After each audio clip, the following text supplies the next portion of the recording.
ஆளுநர் வந்து ரொம்ப சின்ன சிறுபிள்ளைத்தனமா நடந்துக்கிறாரு அப்படின்னு தோணுதுங்க. Best wishes mister R N. Ravi. நீங்க எவ்வளவுதான் முயற்சி பண்ணாலும் தமிழ்நாட்டுல வந்து இந்த பருப்பு வேகாது.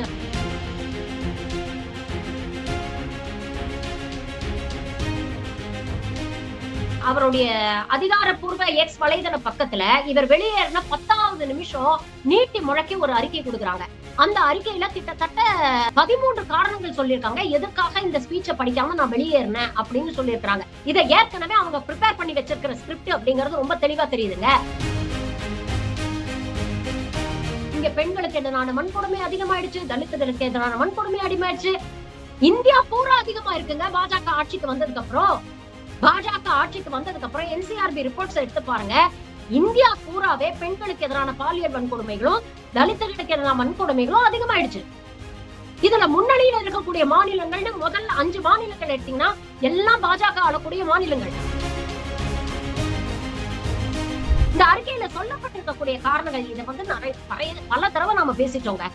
ஆளுநருடைய வேலை அரசாங்கம் கொடுக்கக்கூடிய அறிக்கையை படிக்கிறது மட்டும்தான் ஆளுநருடைய வேலை.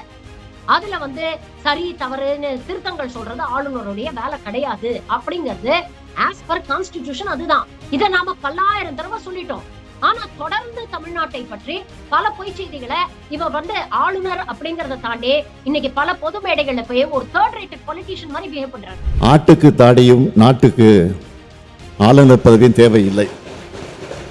தொடர்ந்து இந்த மாதிரி ஆளுநரை வச்சு குடைச்சல் கொடுக்கலாம். அவருடைய பதவி காலமே முடிஞ்சு போச்சுங்க.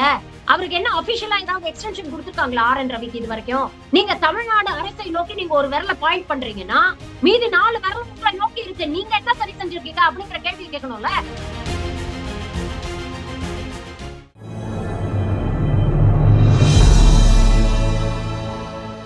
தமிழ் நியூஸ் நேரலைக்கு அன்பு வணக்கம். இன்றைய சிறப்பு நேர்காணலில் நம்மோடு இணைந்திருக்கும் சிறப்பு விருந்தினர் மருத்துவர் மற்றும் அரசியல் விமர்சகர் டாக்டர் ஷர்மிளா மேடம். வணக்கம். வணக்கம் தோழர். ஆளுநர் அவர்களுடைய இந்த ஆண்டினுடைய முதல் சட்டமன்ற கூட்டத்தொடர் மரபின்படி ஆளுநர் அவர்களோடு அந்த உரையினுடைய பிறகுதான் வந்து சட்டமன்ற கூட்டத்தொடர் வந்து துவங்கும். கிட்டத்தட்ட 2022 மட்டும் அவர் வந்து கொடுத்த அந்த குறிப்பை அவர் வந்து தெளிவாக வாசித்தார். 23, 24, 25, இப்போது 26 ஆகிய இந்த 4 ஆண்டுகளுமே அவர் வந்து தொடர்ந்து சர்ச்சையை கிளப்பி குறிப்பில் இருப்பதை சரியாக வாசிக்காமல் பல காரணங்களை கூறி வெளிநடப்பு செய்திருக்கிறார். இதே போல இன்றைய தினமும் அது வந்து தொடர்ந்து இருக்கிறது. எப்படி பாக்குறீங்க மேடம்? ஆளுநர் வந்து ரொம்ப சின்ன சிறுபிள்ளைத்தனமா நடந்துக்கிறாரு அப்படின்னு தோணுதுங்க.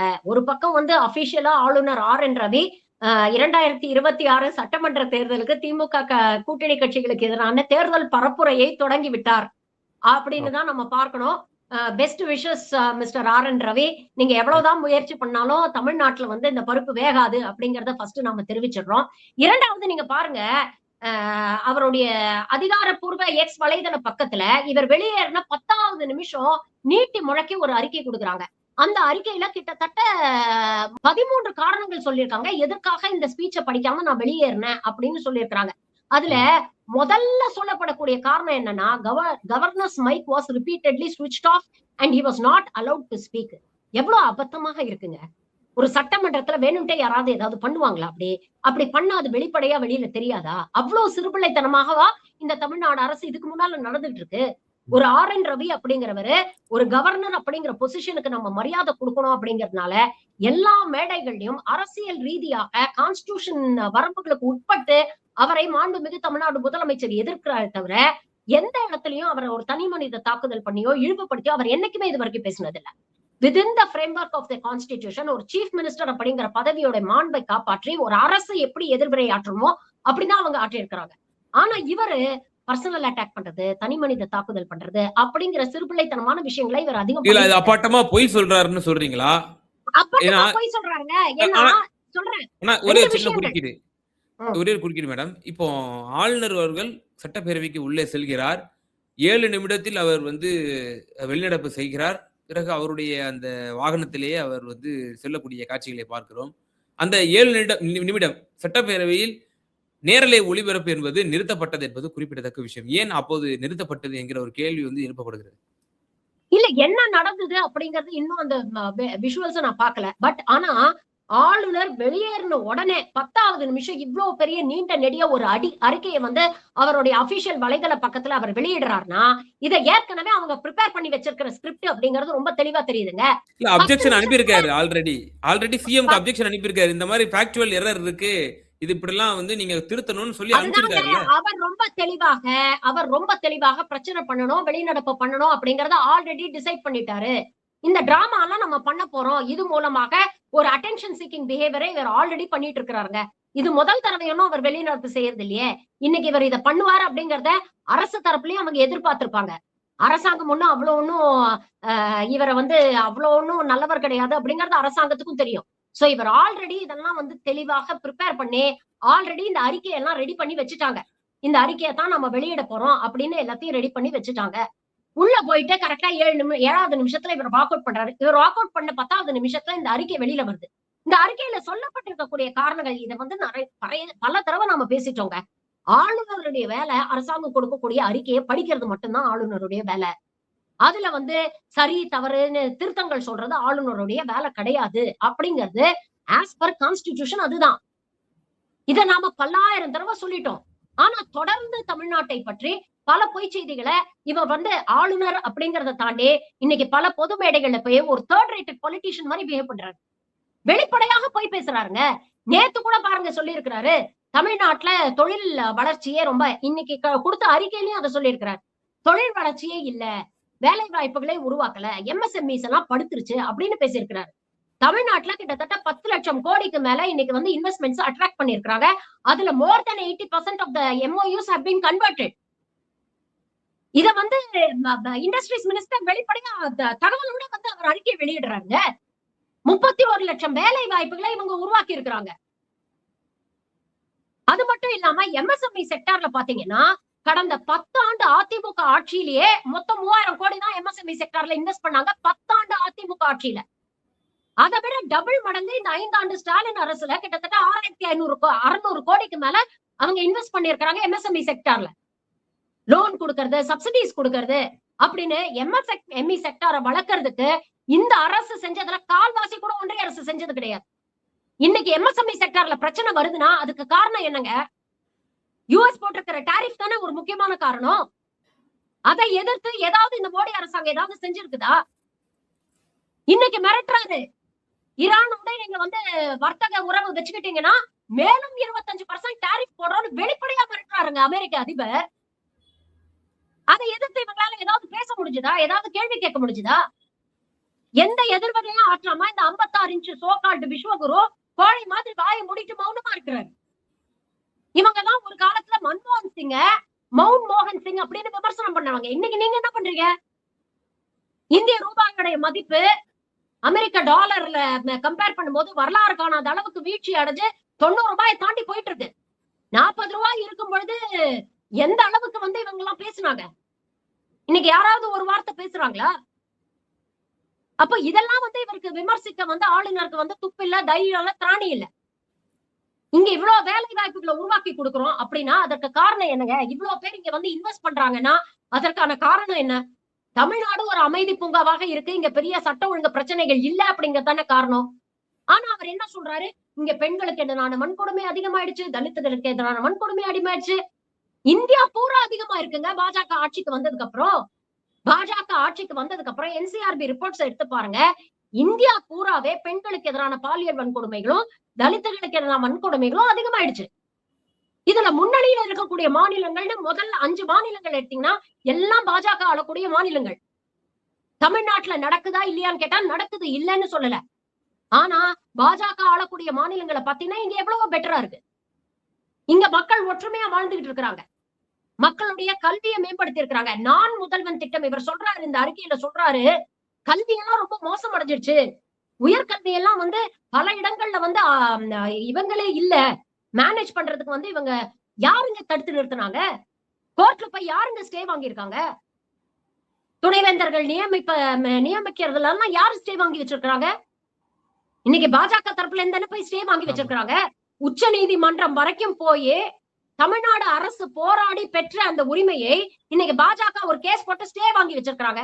எப்படி வாய் கூசாம இவரால பேச முடியுது? இன்னைக்கு கல்வியை மேம்படுத்தி இருக்கிறாங்க. திறன் மேம்பாட்டுக்காக நான் முதல்வன் திட்டம் கொண்டு வந்திருக்கிறாங்க. அந்த திறன் மேம்பாட்டு திட்டம் மூலமாக எத்தனையோ தொழில் முனைவோர் உருவாக்கி இருக்கிறாங்க. அத்தனை ஸ்டூடெண்ட்ஸ் யூபிஎஸ்சி எக்ஸாம்ஸ் கிளியர் பண்ணி வந்து அரசு பதவியில போய் ஜாயின் பண்றாங்க. அப்ப இதெல்லாத்தையும் சுத்தமா ஆளுநர் பார்க்கலையா? எந்த உலகத்துல வாழ்ந்துட்டு இருக்காரு அவரு அப்படிங்கிற ஒரு கேள்வியை நம்ம கேட்க வேண்டியிருக்குல்ல. இன்னைக்கு இந்தியாவிலேயே எந்த மாநிலமும் சாதிக்காத இரட்டை இலக்கு பொருளாதார வளர்ச்சியை 14 ஆண்டுகளுக்கு அப்புறம் கலைஞர் ஆட்சிக்கு அப்புறம் இன்னைக்கு ஸ்டாலின் ஆட்சியில நம்ம சாதிச்சு காமிச்சிருக்கோம். 11.19%. வேற எந்த மாநிலமும் டபுள் டிஜிட்டா கூட டச் பண்ணலங்க. Your so-called Gujarat model also did not touch. உள்நாட்டு உற்பத்தியில 16% வளர்ச்சியை காமிச்சிருக்கோம். இந்த நாட்டுடைய ஒட்டுமொத்த ஜிடிபில கிட்டத்தட்ட 9.2% தமிழ்நாடு கான்ட்ரிபியூட் பண்ணுது. இத்தனைக்கும் நம்மளுடைய நிலப்பரப்பு பாத்தீங்கன்னா ஒட்டுமொத்த இந்தியாவுடைய நிலப்பரப்புல வெறும் 4% தான் நம்மளோடது. ஒட்டுமொத்த இந்தியாவுடைய மக்கள் தொகையில வெறும் 6% தான் தமிழ்நாடு.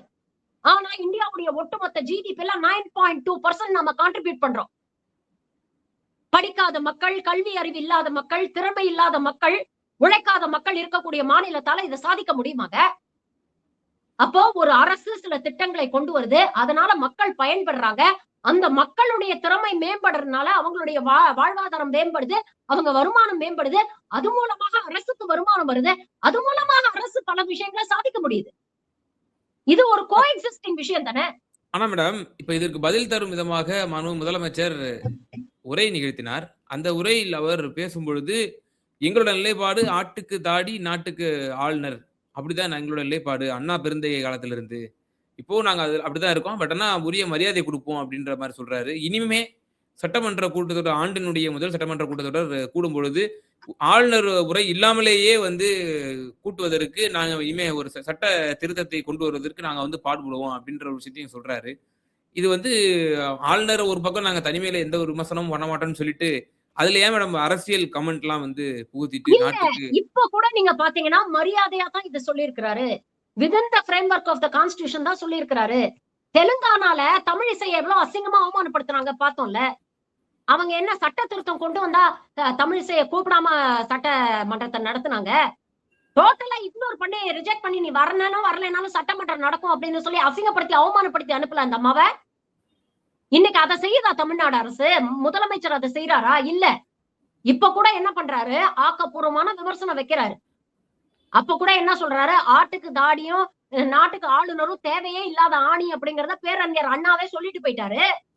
எங்களுக்கும் இந்த கருத்தின் மூலியமாக அப்ப இந்த கான்ட்ரோவர்சியை முதலமைச்சர் விரும்புறாரு, இதன் மூலியமா நமக்கு ஒரு பொலிட்டிக்கல் அட்வான்டேஜ் கிடைக்கும் அப்படிங்கிற ஒரு கருத்துப்படையும் மக்கள் மத்தியில கொண்டு போய் சேர்ந்துடும் இல்லையா? இல்லங்க, ஒரு ஆளுநர் நல்ல விதமாக அவருக்கு செய்ய வேண்டிய, அவருக்கு கான்ஸ்டிடியூஷனா இருக்கக்கூடிய அவருடைய டியூட்டிஸ் அவர் செஞ்சுட்டு போனார்னா இந்த பிரச்சனையே இல்லைங்க. தமிழ்நாடு அரசு வழியா போய் ஆளுநரை சீண்டுதா? ஆளுநர் தானே எந்த ஆப்பர்ச்சுனிட்டி கிடைச்சாலும் தமிழ்நாடு அரசு சீண்டிட்டு இருக்கிறாரு. இங்க நீங்க பாருங்களேன், தமிழ்நாடு அரசு வர்சஸ் ஆளுநர் வரக்கூடிய பிரச்சனைகள் எல்லாம் ஆரம்ப புள்ளி எந்த பக்கத்துல இருந்து வருது? ஆளுநர் பக்கத்துல இருந்து தானே வருது. தமிழ்நாடு அரசு எப்பவுமே எதிர்வினை தானே ஆற்றுது. தேசிய கீதம் பாடல அப்படின்னு சொல்லி வெளிநடப்பு, ஒரு உப்பு சப்பில்லாத ஒரு காரணத்தை சொல்லி வெளிநடப்பு செஞ்சது யாரு சார்? அப்படிதானே ஆரம்பிச்சது இந்த பிரச்சனை. அப்படிதானே ஆரம்பிச்சது இந்த பிரச்சனை. ஏற்கனவே சொல்லிட்டாங்க, தமிழ்தாய் வாழ்த்து தான் ஆரம்பத்துல பாடப்படும், நிறைவுல வந்து தேசிய கீதம் பாடப்படும், அதுதான் தமிழ்நாட்டு சட்டமன்றத்துடைய மரபு அப்படின்னு சொன்னதுக்கு அப்புறமும் இன்னமும் அதைய பிடிச்சி ஏன் ஆளுநர் தொங்கிட்டு இருக்காரு? அப்போ இது விதண்டாவாதம், வேணுட்டே பிரச்சனை பண்றதுன்னு தானே அர்த்தம். இன்னைக்கும் முதலமைச்சர் வந்து ரொம்ப தெளிவா என்ன சொல்றாரு, கருத்தியல் ரீதியாக ஆளுநர் அப்படிங்கிறது தேவையே இல்லாத ஆணின்னு எங்களுக்கு தெரியும். இருந்தாலும் இன்னைக்கு அரசியலமைப்பு சட்டத்துல அப்படிப்பட்ட ஒரு பொசிஷன் இருக்கிறதுனால அந்த பொசிஷன்ல எந்த தேர்ட் ரேட்டட் பொலிட்டிஷியன் வந்து உட்கார்ந்தாலும் ஆளுநர் அப்படிங்கிற பதவிக்கு கொடுக்க வேண்டிய மரியாதையை அந்த நபருக்கு கொடுப்போம். ஆனா இதுக்கு மேல பொறுமையா எங்களால இருக்க முடியாது. இத சட்ட ரீதியாக இத வந்து நாங்க அதுல ஒரு நடவடிக்கை எடுத்து இது போன்ற ஒரு ஆளுநருடைய உரையை தான் வச்சுதான் தொடங்கணும் அப்படிங்கிற ஒரு விஷயத்துக்கு நாங்க சட்ட ரீதியாக நாங்க ஒரு தீர்வு காணறோம் அப்படின்னு தான் சொல்லியிருக்கிறார். இதுலயே ஒரு அரசியல் இருக்கா? நீங்க இல்ல, இதுலயே ஒரு அரசியல் இருக்கா? 2022 ஒரே ஒரு ஆண்டு மட்டும் தான். ஒரே ஒரு நிமிஷம் நான் முடிச்சேன். மற்ற மாநிலங்கள்ல இருக்கக்கூடிய முதலமைச்சர்கள் அந்தந்த மாநிலங்கள்ல கொடைச்சல் கொடுக்கக்கூடிய ஆளுநர்களை எவ்வளவு அசிங்கப்படுத்திருக்காங்க, அவமானப்படுத்திருக்காங்க அப்படிங்கறத நம்ம பார்த்திருக்கோம். அது பஞ்சாப் ஆகட்டும், இல்ல மேற்கு வங்கம் ஆகட்டும், இல்ல கேரளாவாகட்டும். ஆனா தமிழ்நாட்டுல இதுவரைக்கும் அவங்கள விட பல மடங்கு பிரச்சனையை ஆர்.என். ரவி கொடுத்திருக்கிறாரு. ஆனா இந்த நிமிஷம் வரைக்கும் கொஞ்சம் கூட அந்த பதவிக்கான மாண்பை சிதைக்காத வகையில் within the framework of the constitution மாண்புமிகு முதலமைச்சர் வந்து பேசுறாரு அப்படிங்கறதே அவர் எவ்வளவு பெரிய ஒரு ட்ரூ ஸ்டேட்ஸ்மேன், ஆர்.என். ரவி எவ்வளவு பெரிய ஒரு தேர்ட் கிரேடட் பாலிட்டிஷியன் வேலையை செய்யறாரு அப்படிங்கிறது ரொம்ப தெளிவா தெரியும். மேடம், இப்ப இதுல கூட ஒரு அரசியல் உள்நோக்கம் இருக்கிறதா? இப்ப இந்த நேரத்துல தேர்தல் சமயத்துல வரக்கூடிய சட்டமன்ற கூட்டத்தொடர்ல வந்து இப்படி ஒரு அறிவிப்பு செய்யறாரு. இனிமே ஆளுநர் உரை இல்லாமலேயே சட்டமன்ற கூட்டத்தொடர் நடத்துவதற்கு உண்டான சட்ட திருத்தத்தை ஏற்படுத்துவதற்கு நாங்கள் முயல்வோம் அப்படின்னு சொல்வதன் மூலியமா இது 4வது வருஷமா பண்றாரு. கடைசி ஆட்சியினுடைய இந்த 5வது ஆண்டுல பண்றாரு. 22 மட்டும் தான் ஒழுங்கா வாசிச்சிருக்காரு. 23, 24, 25 3 ஆண்டுகளும் அவர் ஒழுங்கா வாசிக்கல. அப்போ இப்போ இதையும் ஒரு பொலிட்டிக்கல் மைலேஜா திரு ஸ்டாலின் அவர்கள் பயன்படுத்திக்கிறாரா அப்படிங்கிற மாதிரி தானே தெரியும். ஏன் சார் பயன்படுத்தக்கூடாது? ஏன் பயன்படுத்தக்கூடாது? ஹி இஸ் ஜஸ்டிஃபைடு தானே. அவர் கேட்கக்கூடிய கேள்விகள் நியாயமான கேள்விகள் தானே. ஆளுநராக உங்களுடைய ரைட்ஸ் என்ன? ஆளுநராக உங்களோட டியூட்டிஸ் என்ன? ஆளுநராக உங்களுடைய அதிகார வரம்பு என்ன? நீங்க எல்லாத்தையும் மீறுவீங்க. நான் இஷ்டத்துக்கு தான் நடந்துப்பேன், ஆனா மாநில அரசு எல்லாத்தையும் வேடிக்கை பார்க்கணும் அப்படின்னு நினைச்சா அது மாநில அரசால முடியாது. இன்னைக்கு எடுத்திருக்கக்கூடிய இந்த நிலைப்பாட இவர் தொடர்ந்து 3 வருஷமா இப்படிப்பட்ட விஷயங்களை பண்ணிட்டு இருக்கிறாரு. சட்டமன்றத்துக்கு எதிரான அந்த பதவியோட மாண்புக்கு எதிரான விஷயத்த பண்ணிட்டு இருக்கிறாரு. இன்னைக்குதான் இந்த முடிவை எடுத்திருக்கிறாரு. This is not an overreaction, this is a justified reaction-ஆ தான் நான் பாக்குறேன். தொடர்ந்து இந்த மாதிரி ஆளுநரை வச்சு குடைச்சல் கொடுக்கலாம். அவருடைய பதவி காலமே முடிஞ்சு போச்சுங்க. அவருக்கு என்ன அபிஷியலா ஏதாவது எக்ஸ்டென்ஷன் கொடுத்திருக்காங்களா ஆர்.என். ரவிக்கு இது வரைக்கும்? அபிஷியலா ஏதாவது எக்ஸ்டென்ஷன் கொடுத்து ஏதாவது அறிவிப்பு வந்திருக்கா Hakeem? I'm just asking you out of interest, technical interest. அபிஷியலா அவர் பதவியை எக்ஸ்டெண்ட் பண்ணி இது வரைக்கும் ஏதாவது ஒன்றிய அரசு தரப்புல இருந்து ஏதாவது அறிக்கை வந்திருக்குதா? அபிஷியல் நம்ம எதுவும் பார்க்கல. அபிஷியலா எந்த அறிக்கையும் வரல. He is over extending his stay. இந்த அழையா விழுந்தா மருத என்ன இந்த சொல்லுவாங்கல்ல, விருந்தா மருந்தா 3 நாள் தான் மதிப்பு அப்படின்னு. 3 வருஷம் உங்களுக்கு கொடுக்க வேண்டிய மரியாதையெல்லாம் கொடுத்தாச்சு சார். அந்த மரியாதையை காப்பாத்திக்க தெரியாம இன்னமும் ஒரு கீழ்த்தரமான அரசியலை நீங்க பண்ணிட்டு இருந்தீங்கன்னா எதற்கு மரியாதை கொடுக்கணும் அப்படிங்கிற ஒரு நிலைமைக்கு நீங்க வந்துட்டாங்க. இது தேவையே இல்லாத ஆணி, தூக்கி வீசிடுவோம் அப்படின்னு நினைக்கிறாங்க. இதுல என்ன மேடம், ஒரு பெர்மனன்ட் டிஜிபியை கூட தமிழக அரசு நியமிக்கல. மேடம் ஷர்மிளா அவர்கள் அதெல்லாம் வந்து கேள்வி கேட்க மாட்டாங்க. ஆளுநர் அவர்கள் வந்து எக்ஸ்டென்ஷனா தன்னுடைய பதவி காலத்துல இருந்தாங்க அப்படின்னா பாத்தீர்களா பாஜக வந்து திட்டமிட்டு தமிழ்நாட்டை வஞ்சிக்கிறது. ஓகே, தமிழ்நாட்டுல மட்டும்தான் பெர்மனன்ட் டிஜிபி வந்து அமைக்கலையா? உத்தரப்பிரதேஷ்ல என்ன நிலைமை இருக்கு? எல்லாத்துக்குமே உத்தரப்பிரதேச ஒப்பீடுதானா? பண்ணணும். நீங்க வந்து இங்க குறை சொல்றீங்கல்ல, அதுவும் தமிழ்நாட்டை வந்து யார் குறை சொல்றாங்க? சங்கிங்க தானே குறை சொல்றாங்க. அப்ப நீங்க ஆளக்கூடிய மாநிலங்கள்ல நீங்க என்ன பண்றீங்க அப்படிங்கிற கேள்விய நீங்க அங்க சரி செஞ்சுட்டு இங்க வந்து கேள்வி கேளுங்கன்னு சொல்றோம். அப்ப உங்களுக்குன்னு வரும்போது இன்னைக்கு பாருங்க நியூஸ், ஹோசூர்ல ஏர்போர்ட்டுக்கு வந்து பர்மிஷன் கொடுக்கல அப்படின்னு மறுத்திருக்காங்க இல்லையா?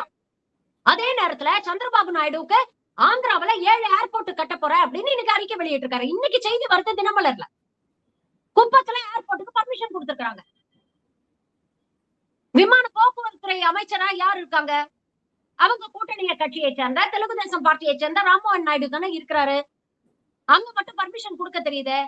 இவ்வளவு நாள் கர்நாடகால கெம்பகவுடால ஒரு ஏர்போர்ட் இருக்கு அப்படிங்கறத காரணம் காட்டி ஓசூருக்கு ஏர்போர்ட் மறுத்தாங்க. இன்னைக்கு என்ன சொல்றாங்க? குப்பத்துல ஒரு ஏர்போர்ட் வரப்போகுது, அது கிருஷ்ணகிரிக்கு அருகில தான் இருக்கு. அப்ப உங்களுக்கு ஆந்திரால ஒரு ஏர்போர்ட் இருக்கு, கர்நாடகால ஒரு ஏர்போர்ட் இருக்கு, உங்களுக்கு எதுக்கு ஹோசூர்ல ஏர்போர்ட் அப்படின்னு கேக்குறாங்க. அப்ப இந்த மாதிரி திருத்தம் எல்லாம் நீங்க பண்ணுவீங்க. உங்களுக்கு வேணும்னா ரூல்ஸ் அண்ட் ரெகுலேஷன்ஸ் நீங்க எப்படி வேணா மாத்திப்பீங்க. ஆனா தமிழ்நாட்டுக்கு வரும்போது மட்டும் தமிழ்நாடு அரசு ரூல்ஸ் ரெகுலேஷன்ஸ் எல்லாம் ஃபாலோ பண்ணணுமா? உங்களுக்கு கேள்வி கேட்க என்ன தகுதி இருக்கு? நீங்க தமிழ்நாடு அரசை நோக்கி நீங்க ஒரு விரல பாயிண்ட் பண்றீங்கன்னா மீதி 4 விரலும் உங்களை நோக்கி இருக்கு. நீங்க என்ன சரி செஞ்சிருக்கீங்க அப்படிங்கிற கேள்வியை கேட்கணும்ல. இன்னைக்கு தமிழ்நாட்டுல வளர்ச்சி இல்ல, இது இல்ல அப்படின்னு சொல்றீங்க. நீங்க ஆளக்கூடிய மாநிலங்கள்ல double engine Sarkar, triple engine Sarkar இருக்கக்கூடிய மாநிலங்கள்ல என்ன வளர்ச்சியை காமிச்சிருக்கீங்க அப்படிங்கிற கேள்வியை நாங்க கேட்க கூடாதா? கேட்கதானங்க செய்வோம்.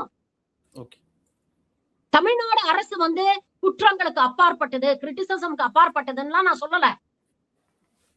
ஆனா விமர்சனம் பண்ண சங்கிய கூட்டத்துக்கும் குறிப்பாக பாஜகவுக்கும் தகுதி இல்ல அப்படிங்கறத தான் நான் சொல்றேன். So when compared to BJP regime states, Tamil Nadu is far better அப்படின்ற It's very மாதிரி. much better. Yes, there is always scope for improvement. No government is perfect. There is always scope for improvement. At least இங்க இருக்கக்கூடிய அரசாங்கம் கூட்டணி கட்சிகள் எதிர்க்கட்சிகள்ல இருந்து வரக்கூடிய ஆக்கப்பூர்வமான விமர்சனங்களுக்கு காது கொடுத்து கேட்டு அதை சரி செய்ய முயற்சி பண்றாங்க. இப்ப 12 மணி நேரம் வேலை அப்படின்னு ஒரு விஷயத்தை கொண்டு வந்தாங்க. கூட்டணி கட்சியில இருக்கிறவங்களே எதிர்த்தாங்க. அப்ப அரசு அதை பின்வாங்கலையா? இந்த மாதிரி பல விஷயங்கள் சொல்லலாம். சாம்சங் போராட்டம் நடக்கும் பொழுதும் அரசு அதை கன்சிடர் பண்ணலையா? இன்னைக்கு அரசு ஊழியர்கள் 23 வருஷமா நடத்த ஒரு போராட்டத்துக்கு இன்னைக்கு ஒரு நல்ல தீர்வை கொண்டு வரலையா? அப்ப இந்த அரசு it is willing to consider கிரிட்டிசிசம்க்கு அப்பாற்பட்டவங்க நாங்க அப்படின்னு எங்கேயுமே முதலமைச்சர் கிளைம் பண்ணல. ஆக்கப்பூர்வமான விமர்சனங்கள் வந்தா அதை கன்சிடர் பண்றாரு. அப்படிப்பட்ட ஒரு கன்சிடர் பண்ணக்கூடிய கெபாசிட்டி கூட இல்லையே. எங்களுக்கு ஓட்டு போடாத மாநிலம், எங்களுக்கு ஓட்டு போடாத மக்கள் அப்படின்னா நாங்க எந்த முன்னேற்றத்தையும் நாங்க நிராகரிப்போம் அப்படின்னு சொல்லி தானே இன்னைக்கு ஓசூர் ஏர்போர்ட்டை நிராகரிக்கீங்க, கோயம்புத்தூர் மெட்ரோவை நிராகரிக்கீங்க, மதுரை மெட்ரோவை நிராகரிக்கீங்க. நீங்க ஆளக்கூடிய மாநிலங்கள்ல எல்லாம் இந்த ரூல்ஸ் ரெகுலேஷன்ஸ் எல்லாம் நீங்க ஃபாலோ பண்ண மாட்டீங்கன்னா எங்களுக்கு மட்டும் எதுக்கு இந்த ரூல்ஸ் அண்ட் ரெகுலேஷன்ஸ் பேசுறீங்க? ஓகே, நிச்சயமா மேடம். ஆளுநர் அவர்களுடைய இந்த தொடர் செயல்பாடுகள், அதற்கு முதலமைச்சர் அவர்களுடைய அந்த பதில்கள், இது சம்பந்தமாக பல சமகால அரசியல் நிகழ்வுகள் சம்பந்தமாகவும் ரொம்ப தெளிவா எங்க நேயர்களுக்கு உங்களுடைய கருத்துக்களை பகிர்ந்தீங்க. மிக நன்றி. நன்றி.